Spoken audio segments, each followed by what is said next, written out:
You're never too busy, too tired, too old, or too anything to pursue your dreams. Welcome to the Distracted Dreamer podcast, where you'll learn how to move all those never-ending distractions aside and chase your dreams with confidence.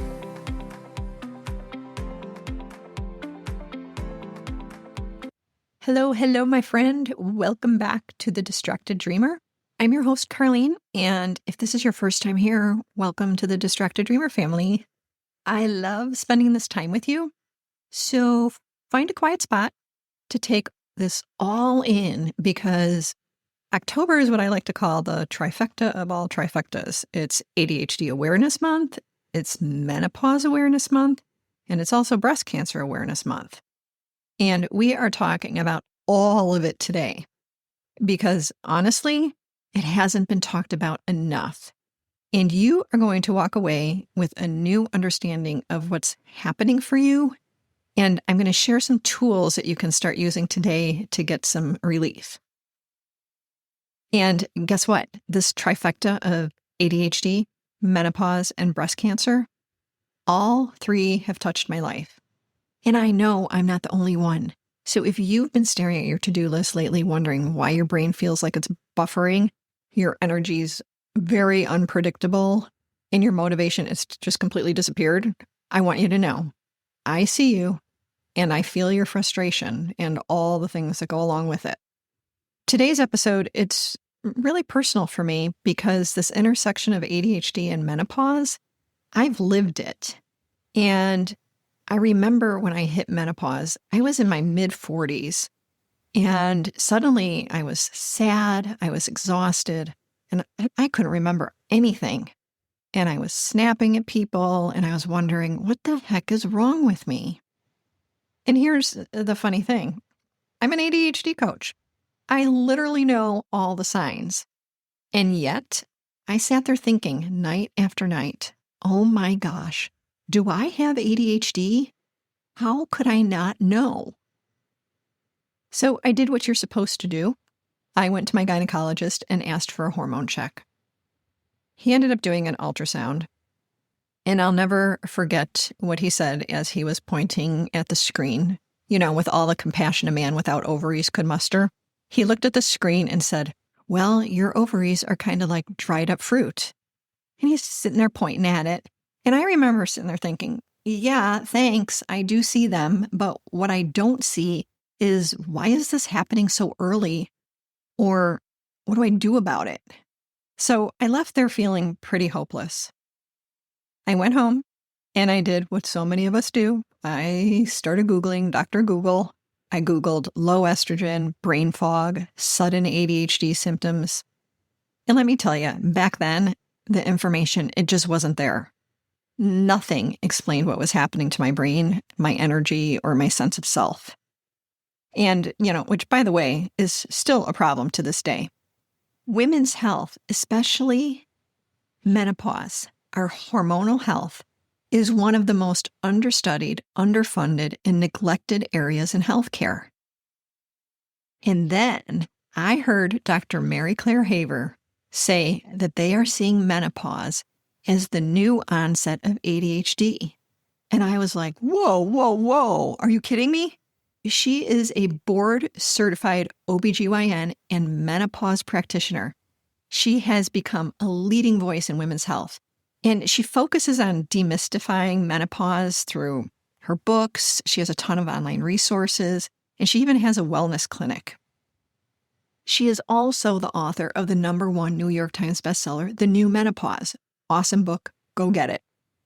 And she's known for her approach because it's an integrative approach. She integrates nutrition and exercise, stress reduction, sleep, and hormone therapy. Go check her out, get her book, and follow her on Instagram. As you can see, with people like Dr. Mary Claire, things are starting to shift. More women doctors and researchers are taking the reins and asking better questions and demanding better answers for us. Now, here's another layer of why this is personal for me. When menopause happens, our estrogen drops. And one of the main treatments has been hormone replacement therapy, or HRT. If you've never heard of it, now you have heard of it. I remember I went to breakfast with a friend last month, and she was telling me all these symptoms that she was having, hot flashes and brain fog and all the stuff. And I mentioned HRT, and she was like, what's HRT? She had no idea. That really told me that we don't talk about this enough. We need to be talking about this. Every woman should know about what is out there. So what HRT is that's usually a combination of estrogen and progesterone that helps with the deficit of those hormones in our body once we hit menopause. And yes, I know what you're thinking. For a long time, there were studies that wrongly told us that HRT causes cancer, but that's been largely debunked. We know now that HRT doesn't cause cancer, but here's where it does get scary. If there is already cancer present, especially if it's estrogen or progesterone positive cancer, HRT can make it grow faster. And that was me. My breast cancer was estrogen and progesterone positive, meaning that those hormones feed it. I'm one of many women who can't take hormones, not even testosterone, because it converts to estrogen in the body. I never knew that. If you want to know how it feels to have 0 estrogen, 0 progesterone, and 0 testosterone, I always tell my husband, I'm dead inside. I got nothing. And it's true. That is how I feel. And here's the problem. I can't rely on hormones to help me boost my dopamine or clear the brain fog or regulate my sleep or stabilize my moods. So I've had to explore alternative paths. It's still an experiment, and I'll share more in the future, but for now, just know this. If you're a breast cancer survivor and you're in menopause and your cancer was hormone positive, I feel you deeply. I am with you. And I am praying for more options and better treatments and some real relief for all of us. And I'm going to share a few resources in the show notes for anyone else navigating this tricky combination. So to answer your question, no, I don't have ADHD, but this experience, it gave me so much more empathy for my clients, for my friends, for the people I love who are living with ADHD every day. And it taught me that sometimes what we're feeling isn't a personal failure. It's actually a physiological shift that's happening.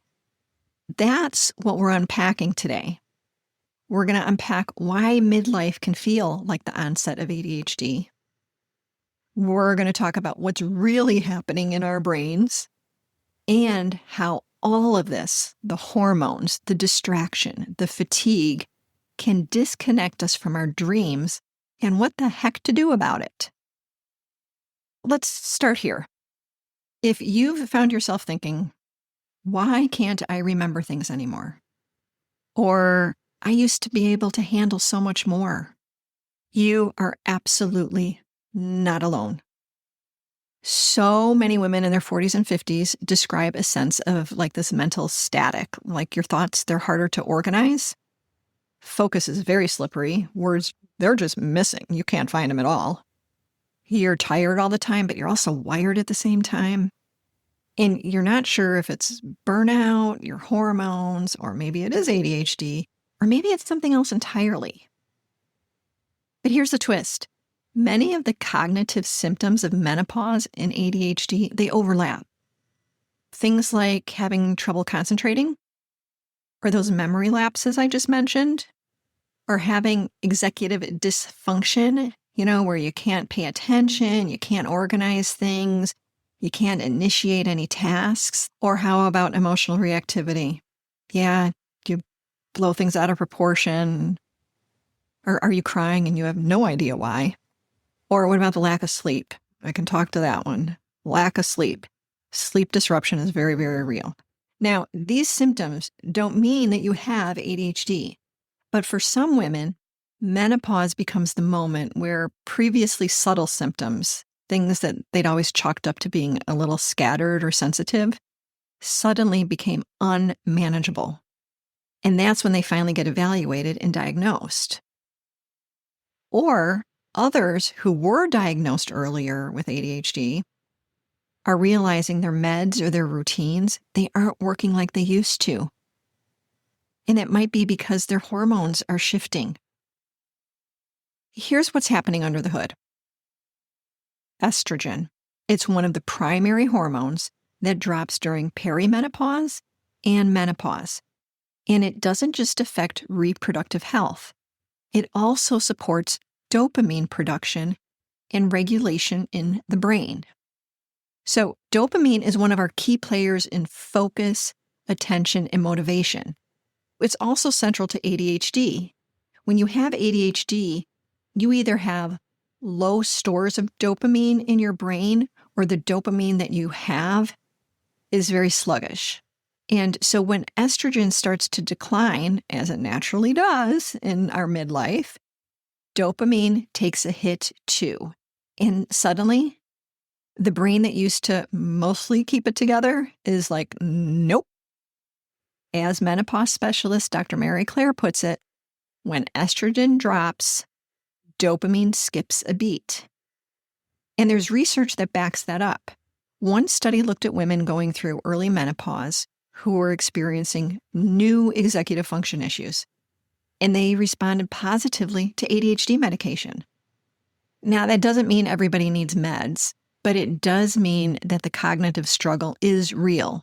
It's chemical. And by the way, it's not your fault.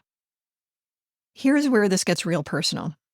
Because ADHD and menopause, they don't just mess with our memory and our mood.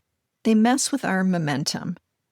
If you're someone with creative ideas or big goals, someone who dreams about building a more intentional life, this season can feel like a betrayal, right? You feel like you're being duped. There's the obvious stuff, like you start things with excitement, but then you abandon them before you're even halfway through. Or you get overwhelmed by decisions, even little decisions like, what am I going to wear today? Or you procrastinate, not because you don't care, but because your brain, it can't organize what to do next. And it goes deeper. So many of us are walking around with mental fatigue, not just tiredness, but that bone deep exhaustion where just getting through the basics of life, it feels like it's just too much. Like laundry, it can feel like a mountain. Or what about texting back a friend? Like sometimes it feels impossible. Like I always sit there and I'm like, what do I say? I have no idea, especially in group chats, completely overwhelms me. Or trying to prioritize your dreams. You know what? I get it. That feels laughable. But then the self-doubt creeps in. Maybe you're saying to yourself, I don't even know what's important anymore. And then you tell yourself, well, even if I did, I don't trust myself to follow through. And then you think, how can I commit to anything new when I forget why I walked into a room? And then maybe you say, every time I try to start something, I don't finish. And I tell myself, see, there I go again. I never finish anything. Does any of that sound familiar to you? It's a loop. It's a cycle of starting, stopping, and then finally self-sabotaging. And then don't forget, there are the days that just feel flat or sad, or maybe even low-level depressed. And the truth is, when you're depressed, your dreams are the last thing on your mind. Not because you've given up on them, but because your system is in survival mode. And I say this not to discourage you, but to validate you. Because if you've been blaming yourself and shaming yourself, I want you to know that what you're feeling is real and it has roots, like literally, in your brain and in your hormones. You are not lazy, you're not being flaky. You are navigating a season of massive cognitive change. And your dreams, I'm going to tell you, they're still in there. They're just a little bit quieter right now, and they haven't left you. They might just need to be approached in a different way, more gentle. Now, saying all that, I want you to know that there are things you can do. The first thing I encourage you to do is get support. If you suspect ADHD, go get evaluated. Medication becomes an option after diagnosis, and whether or not you choose to medicate is a very personal decision. But that first step, it matters. Many primary care doctors can evaluate you, but it might not be the most thorough route. You can also seek out a psychiatrist, someone who prescribes ADHD meds, and get a more comprehensive evaluation there where they really do a deep dive into your executive functions. Now, if you don't have ADHD, but you're in your 40s or 50s and you're experiencing ADHD-like symptoms, go to your doctor and get checked for perimenopause or menopause. If you are in menopause, that alone might explain so much. And at that point, you and your doctor can talk about options, whether that's HRT or other treatments that support your cognitive and your emotional health. And if you're feeling anxious or depressed, please consider working with a therapist, ideally someone who specializes in or understands ADHD. Mental health support matters. And if you're doing okay mentally, but still feel like you can't figure out how to get going or how to work with your new brain in this stage of life, work with an ADHD coach. Yes, even if you don't have an official diagnosis, but you're navigating menopause and experiencing ADHD-like symptoms, a coach can help you uncover what works for you now, today, not for your 20 or 30-year-old brain. And in honor of all the awareness months we're celebrating this October, the ADHD, menopause, and breast cancer, I'm opening 5 coaching slots on my calendar between now and the end of the year. If you're interested in coaching with me, just send a text using the link in the show notes that says, text Carlene. Introduce yourself and leave your email, and I'll reach out so we can schedule a time to talk about what you need in this season of your life. The second thing that you can do is embrace rest and recovery. This is so important.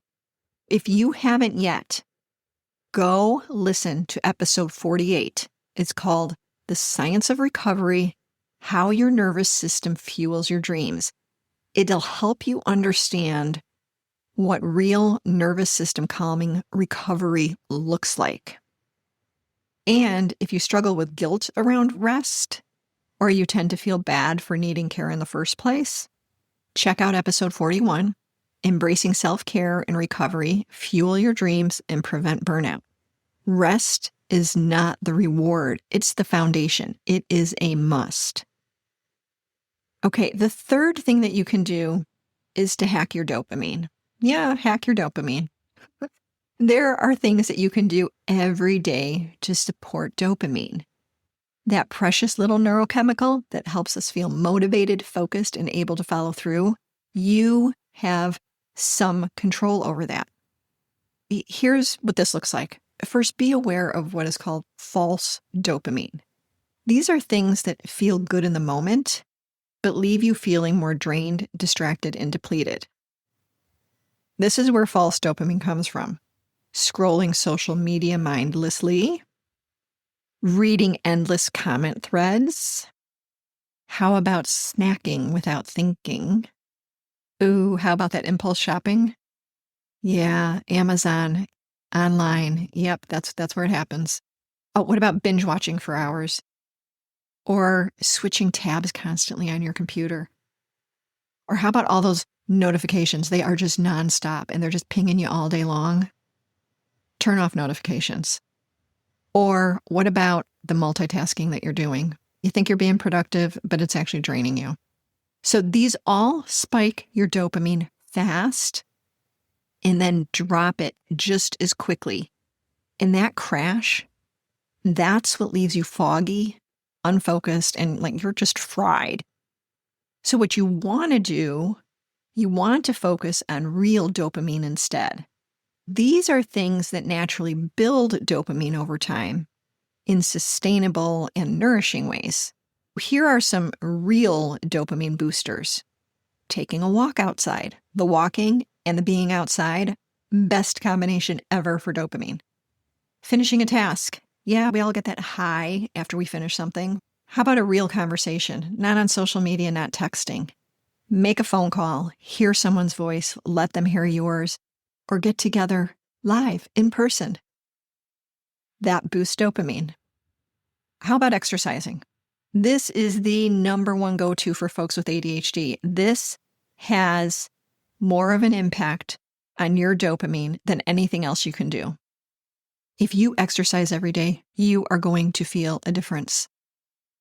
Not just physically, but mentally. I'm telling you, the days that I don't work out, I usually work out like 4 or 5 times a week, where I go someplace and I have a formal exercise class at Pure Barre. And the days that I don't go, I have a different energy level. Even if I'm taking the walk and moving throughout my day, there's just nothing like that actual exercise. If you want to change your dopamine, start exercising. What about creating something, right? When we create something, oh my gosh, the dopamine just explodes because we love creating things. And then we can see it also. So it's this big accomplishment when we create something new. Or reading a book. Reading a book boosts dopamine also. Or learning a new skill. Even cleaning up a space. There's something about making your bed in the morning. That's why I always tell people, make your bed in the morning. You want to know what it does? First of all, it looks really nice when your bed is made. But it also says, hey, I just did something. I just accomplished something. And that feels really good. Here's a hit of dopamine. Or you could try some deep, slow breathing. That also increases your dopamine. Here's another one that I don't think we talk about enough is keeping promises. Yeah, we want to keep promises to other people, but keeping promises to yourself. If you tell yourself that you're going to do something, keep that promise like you would keep it to somebody else. Don't let yourself down. Keep promises to yourself. Journaling your thoughts really helps with boosting the dopamine also. And guess what else? Helping someone else. You know, I always wondered, why does it feel so good after I get off a coaching call with one of my clients? It's because I just helped someone, and that feels good. So if you want to boost your dopamine, go help someone. It feels good. Now, these don't just help your focus. They reconnect you to your motivation and your momentum. Let's say that you've figured out what's causing your symptoms, but medication isn't an option for you. Maybe it's not something you want to try right now. Or maybe like me, you're not able to take something like HRT because of hormone-positive cancer. I want to be honest with you. None of these tools will fix it. None of them will fully replace the relief that hormones or medication might provide. But they can help you work with your energy and not against it on any given day. And that, in this season of life, that's really powerful. Okay, so this has been a lot of information today. And there's more if you click the links in the show notes. But here's the most important question.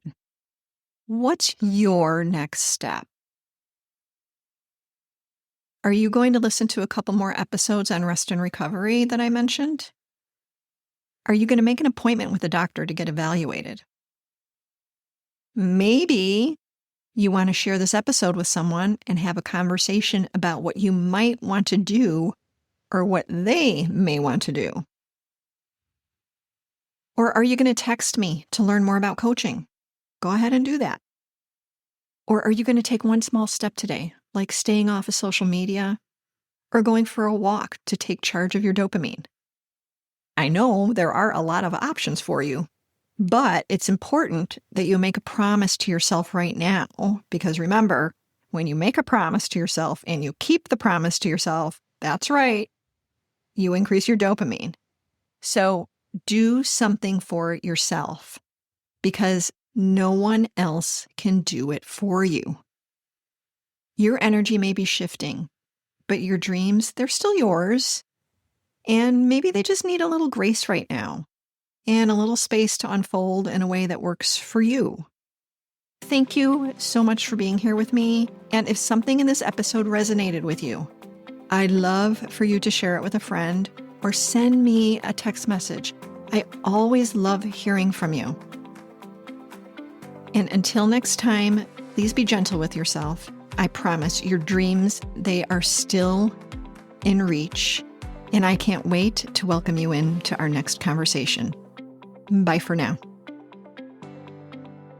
Oh, and one more thing. This is the legal language. You know, the stuff that the lawyers put together, and they say that I need to read this to you. So here we go. This podcast is presented solely for educational and entertainment purposes. I'm just your friend. I'm not a licensed therapist. This podcast is not intended as a substitute for the advice of a physician, professional coach, psychotherapist, or other qualified professionals. Got it? Good. I will see you in the next episode.